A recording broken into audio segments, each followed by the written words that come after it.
I'm 96 years old, and I've been living by myself for a little over 12 years now. When my partner passed,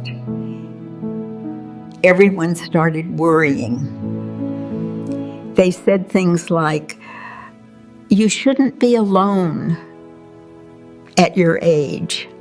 You need to move closer to family, and you'll get lonely if you stay in that house by yourself." People were very kind about it, but they were also very certain that something must be wrong if a person my age was living alone and not in distress. So here I am, 12 years later. I'm still in the same house. I don't go out much. I haven't filled my days with activities or people or noise, and I am perfectly, completely fine. I'm not lonely. I never really have been. And I think there are a lot of people out there who feel the same way, people who are happy in their own space, but feel uncomfortable about it because the world keeps telling them they shouldn't be. So I thought I'd share what I've learned. 5 small things that have helped me live alone without feeling empty. Maybe they'll help someone listening. The first thing, and it's the most important one, is understanding that being alone and being lonely are not the same thing. They're not even close. You can be by yourself and feel peaceful, steady, and content. And you can be surrounded by people and feel invisible. I've been in crowded rooms where I felt more alone than I ever do in my quiet living room. Loneliness isn't about how many people are near you. It's about whether you feel connected to anyone in a way that matters, whether someone knows your stories, whether someone cares how your day went. You don't need 10 people for that. Sometimes one is enough. I speak to my granddaughter every Sunday afternoon. We talk about her work, her dog, the little frustrations of her week. 20 minutes, maybe 30. That one conversation carries me for days. Some people need constant company. Some of us don't. The mistake is thinking there's only one right way to be. So the real question isn't, am I alone too much? It's, do I have the kind of connection that makes me feel human? Those are very different things. The second thing I learned is that you need a rhythm when you live alone. When you live with someone, the day naturally has a shape. Meals, conversations, bedtime, all arranged around another person. When you live alone, you have to build that shape yourself. I wake up just after sunrise. I make tea in the same old mug I've had for years. I sit by the window and watch the street wake up. Some mornings I read the paper. Some mornings I just sit there and listen to the sounds outside. It might not look exciting, but it tells my mind, this is a real day. This is a day that matters. When my partner was still here, we ate dinner early. That's what suited him. After he passed, I noticed I wasn't hungry until much later, so I changed it. That simple choice, eating when my body wanted to, felt like finding my own pace again. Living alone gives you the gift of choosing your own rhythm. That isn't loneliness, that's independence. The third thing is having something that needs you.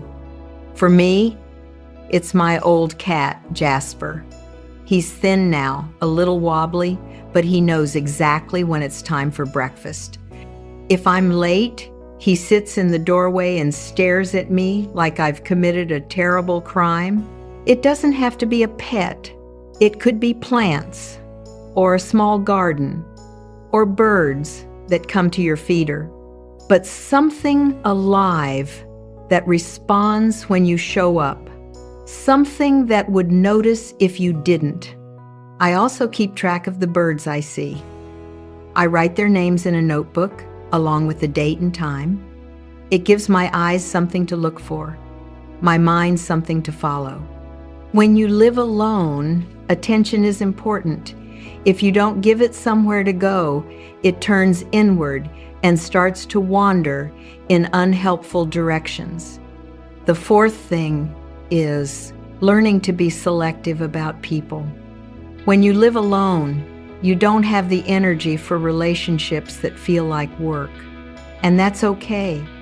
You don't need a large circle. You need a true one. I have a few people in my life, a neighbor I chat with over the fence, a friend from years ago who still writes me letters, a woman I have tea with once a month, that's it, and it's enough.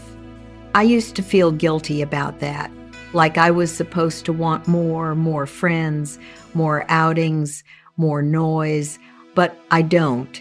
I want depth, not volume. One honest conversation means more to me than 10 shallow ones. One person who knows me is worth more than 100 who just recognize my face. If you're someone who prefers a small circle, let yourself have it.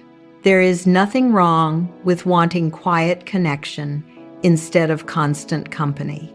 And the last thing, the one that matters most, is learning to like yourself. When you live alone, you spend a lot of time with your own thoughts. If you don't enjoy your own company, that can be very uncomfortable. But if you do, it can be wonderful. It took me many years to stop thinking I was too quiet, too slow, too dull. I used to compare myself to louder, busier people and feel like I was doing life wrong. I wasn't. I was just doing it differently. I like mornings. I like tea. I like my cat and my books and watching the light move across the wall. I don't like crowds. I don't like small talk. I don't like rushing from one thing to another just to feel busy.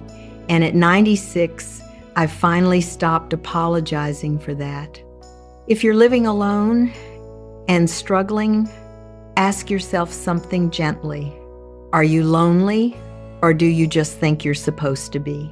Those are not the same problem. One needs connection. The other needs permission.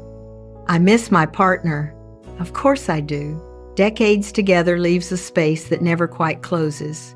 There's an empty chair at the table that still feels real. But missing someone is not the same as being lonely. I carry him with me.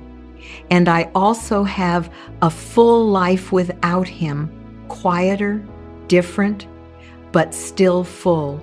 Some people are built for noise. Some of us are built for stillness.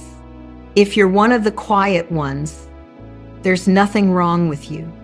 You're not broken. You're not missing something everyone else has. You're just wired for a gentler kind of life. So those are my 5 things. Know the difference between alone and lonely. Build a rhythm. Have something that needs you. Choose your people carefully. And make peace with yourself. That's all I have for today. Jasper is staring at me, which usually means it's time for his afternoon meal. Goodbye and take care.